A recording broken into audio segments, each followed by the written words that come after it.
Hello everyone, welcome back to my channel. Thank you so much for watching. My name is Dr. Ritu Dama. Welcome to my channel.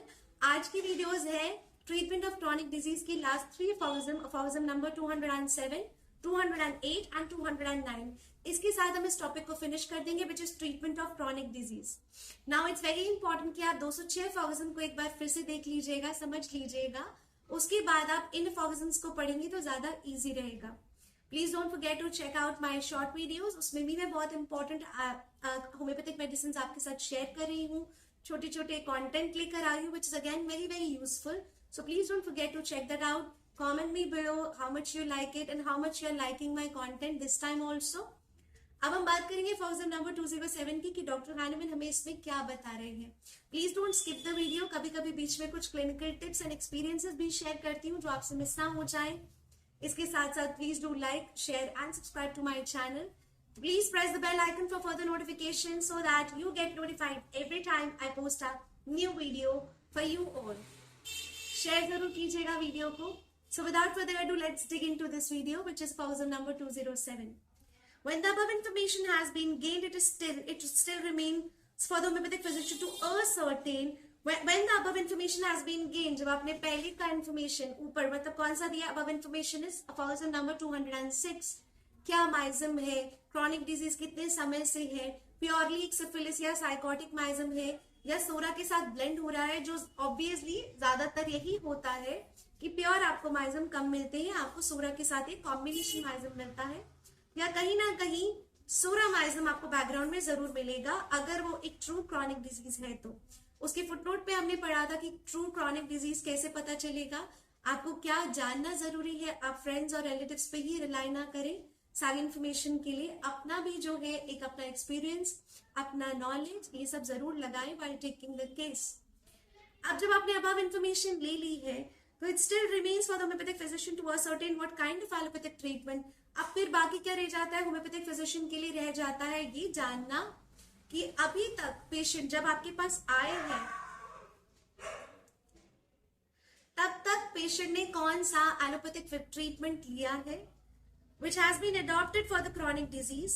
What perturbing medicine has been chiefly and most frequently employed. कौन सी medicines employ की गई chiefly patient को दी गई up to that date जब तक वो आपके पास आए हैं. frequently बहुत ज्यादा कौन सी medicine patient ने ली है ये जानना बहुत ज्यादा जरूरी है. इसीलिए हम मेडिसिन हिस्ट्री भी लेते हैं. इसीलिए हम अपनी हिस्ट्री के दौरान ये भी पूछते हैं आपने एलोपैथिक ट्रीटमेंट लिया या आपने कोई और ट्रीटमेंट लिया. अच्छा, कौन कौन सी दवाइयां ले रहे थे ये जानना भी बहुत ज्यादा जरूरी है. सो अगर उनके पास कोई पुराने प्रेस्क्रिप्शन होते हैं तो वो जरूर मंगाएं. अगर पेशेंट को याद है दवाइयों के नाम तो वो जरूर जानकर अपने रिकॉर्ड में लिखें. That's very very important. Also what mineral bath had been use, या उन्होंने कोई और थेरेपीज लिए, मिनरल बाथ्स लिए, वो जानना जरूरी है. And what effect these had produce, और उनके क्या क्या इफेक्ट उनके बॉडी पर हुए. In order to ascertain in some measure. अभी क्यों जानना जरूरी है, ये इसलिए जानना जरूरी है ताकि हम समझ सके कि बॉडी के अंदर क्या क्या लेवल पर डिजेनरेशन हो चुका है. Measure the degeneration of the disease from its original state. Original state से कितना बॉडी का डिजेनरेशन अनहेल्दी बॉडी हो चुकी है, या बॉडी कितने सप्रेशंस में जा चुकी है, या बॉडी कितनी टॉक्सिक हो गई है अंदर से. ये जानने से ये पता चलता है कि अगर पेशेंट ने बहुत लंबे समय तक बहुत सारी मेडिसिन खाए, I don't want to name those medicine, but अगर बहुत ज्यादा हेवी मेडिसिन खाए हैं, बहुत ज्यादा ऐसे मेडिसिन खाए हैं जो लिवर में जाके मेटाबोलाइज होते हैं और बहुत डिफिकल्टी से बॉडी से फ्लश आउट होते हैं, बॉडी उनके टॉक्सिन्स को रिलीज बड़ी मुश्किल से कर पाती है, ऐसी ऐसी दवाइयां अगर उन्होंने खाई है तो आपको एक एस्टिमेट लग जाता है कि पेशेंट थोड़े ही समय से एलोपैथी ले रहे थे या बहुत लंबे समय से रोज ही कोई ना कोई दवा वो खा रहे हैं. इससे आपको एक लेवल पता चल जाता है कि ओरिजिनल स्टेट से अभी पेशेंट की डिजेनरेशन कितनी हो चुकी होगी. And where possible to correct in part these pernicious artificial operations. और उसके बाद क्या करना है, आपको हमेशा सोल्यूशन की तरफ देखना होता है. तो आप ये देखेंगे कि अब आपके पार्ट में आप इस स्प्रेडेड डिजीज को, जो मेडिसिनल डिजीज स्प्रेड कर दिया गया शरीर के अंदर, उसको कैसे ठीक कर सकते हैं. और to enable him to avoid the employment of medicine. और तीसरा इससे क्या बेनिफिट होगा कि आप जो है पेशेंट को ये बता पाएंगे कि अब आपको क्या क्या बॉडी के अंदर अवॉइड करना है डालने से. अब आप कौन कौन से मेडिसिन एम्प्लॉय नहीं करेंगे that have already been improperly used, जो आप अभी तक improperly यूज करते आए थे। तो 3 चीजें जो आप इससे सीखेंगे जब आप अबव इंफॉर्मेशन लेने के बाद जब आप ट्रीटमेंट हिस्ट्री लेते हैं, तो पहली चीज तो ये कि आप ये जान पाएंगे कि पेशेंट की बॉडी ओरिजिनल स्टेट से कितनी ज्यादा डिजेनरेट हो गई है। दूसरा पॉइंट कि आप सोल्यूशन की तरफ ध्यान दे पाएंगे कि अब आपको क्या करना है उस बॉडी को क्योर करने के लिए। और तीसरी चीज कि आप अब पेशेंट को बता पाएंगे कि आपको ये दवाइयां अवॉइड करनी है जो पहले आप बहुत ज्यादा इनफ्रीक्वेंटली लेते थे या फ्रीक्वेंटली लेते थे। आप किस भी तरह से पेशेंट को ये चीजें समझा देंगे। Next aphorism is aphorism number 208। अब और क्या इंपॉर्टेंट है ट्रीटमेंट ऑफ क्रॉनिक डिजीजेस में? The age of the patient, the mode of living and diet, his occupation, his domestic position, his social relations and so forth। ये बहुत ज्यादा जरूरी है जो हम पहले भी पढ़ चुके हैं कि पेशेंट की एज, उसका रहन सहन का तरीका, उसका खाना पीना, उसका काम, उसकी डोमेस्टिक पोजीशन कैसे, घरेलू उनका कैसा स्थान है, प्रोफेशनली उनका कैसा स्थान है, किस तरह का बिहेवियर है, his social relationships, लोगों के साथ उनके सामाजिक रिश्ते कैसे हैं, ये सभी चीजें आप कंसिडर जरूर करेंगे। It is very very important in order to ascertain. अब इससे क्या होगा, ये लेने से क्या फायदा होता है, whether these things have tended to increase his malady, कि इनमें से कोई भी एक कारण है जो उसकी डिजीज को बढ़ा रहा है, और इन हाउ फार दे में फेवर और हिंडर द ट्रीटमेंट। या फिर दूसरी चीज पता चलती है कि ये चीजें करने से कितना ट्रीटमेंट के अंदर एक ऑब्स्ट्रक्शन आ सकता है। जैसे कि हम पहले भी पढ़ चुके हैं कि अगर डैम सेलार्स होते हैं, बेसमेंट्स में कोई रह रहा है, वेंटिलेशन नहीं है, सनलाइट नहीं आती, और ऐसी ऐसी चीजें जो रहने सहने, खाने पीने, इन सब चीजों से डिजीज को अफेक्ट करती हैं।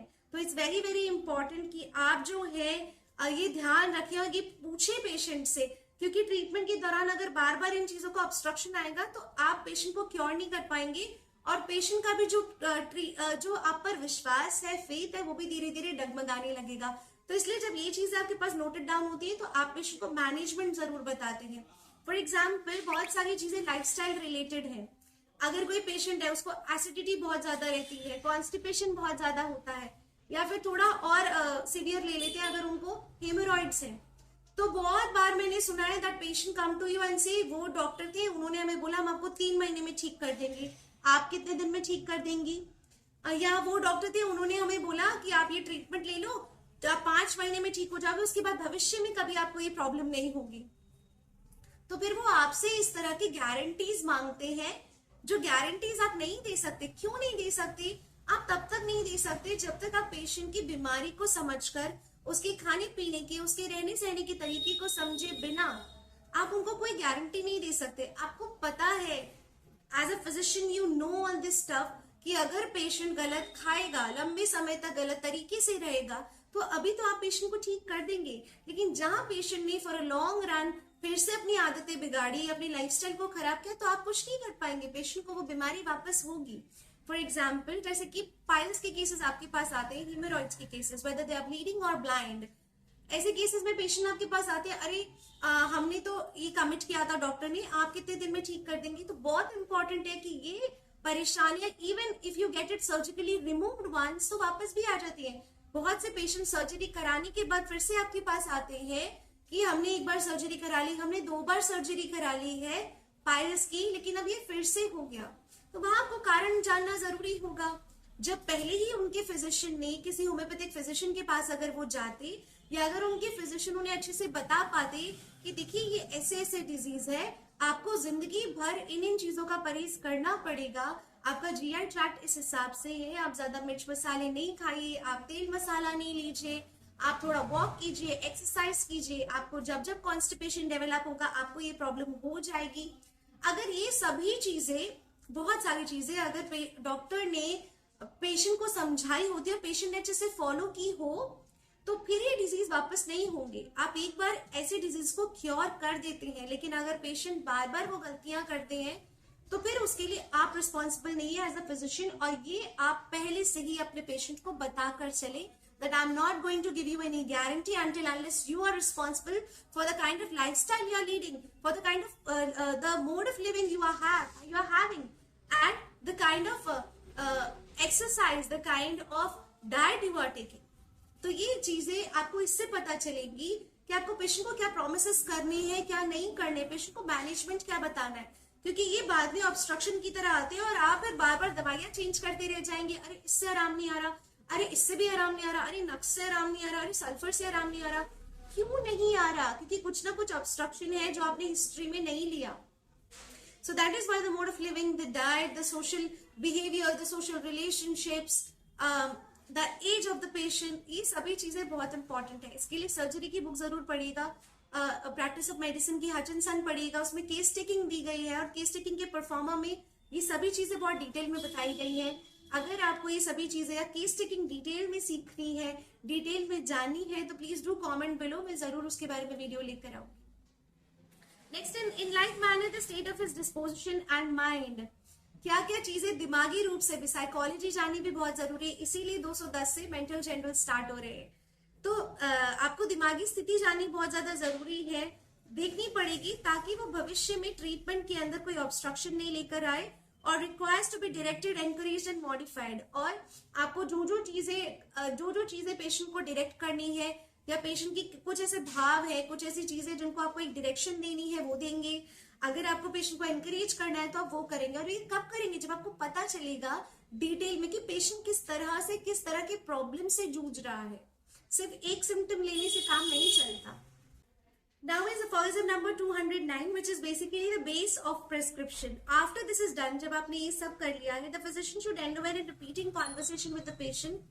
अब फिजिशियन का क्या काम है? एक बार फिर से केस टेकिंग पर अपनी नजर घुमानी है, थोड़ा और मेहनत करनी है, कॉन्वर्सेशन को थोड़ा रिपीट करते रहना है, to trace the picture of his disease as completely as possible, ताकि आपने जो डिजीज पिक्चर बनाई है उसको आप ज्यादा से ज्यादा कंप्लीट कर सके। और वो आप तभी कर पाएंगे जब आप ये देखेंगे कि आपने केस टेकिंग वापस पढ़ी और फिर आपने देखा रिकॉर्ड में कहीं कहीं कोई कमी रह गई है, आप उसको डीपली एनालाइज कीजिए, आप उसमें डीपली और पेशेंट से बात करके देखिए। According to the directions given above, जैसे कि डायरेक्शंस ऊपर दिए गए हैं ऊपर के फॉरिज्म्स में, in order to be able to elucidate the most striking and peculiar characteristic symptom, ताकि आप सबसे ज्यादा स्ट्राइकिंग और पिक्यूलियर सिम्टम्स निकाल सकें। और उससे क्या होगा, ये क्यों करना है? ताकि हम सबसे ज्यादा बेस्ट ग्रेटेस्ट सिमिलर मेडिसिन निकाल सके। In accordance with which he select the first antipsoric, जिसकी बेस पर आप पहली एंटीसोरिक चुनेंगे अपनी, और other remedy having the greatest symptomatic resemblance, या कोई और मेडिसिन जो सबसे ज्यादा मैच करती हो पेशेंट के साथ, for the commencement of treatment and so fourth, for the treatment की शुरुआत करने के लिए। This is the aphorism number 209. I really hope that you enjoy this video. आगे की वीडियो है मेंटल डिजीजेस की। नेक्स्ट वीडियो ऑनवर्ड हम उस पूरे टॉपिक को समझेंगे। प्लीज डू कमेंट बिलो कि आपको वीडियो कैसी लगी। प्लीज शायर your love and like the video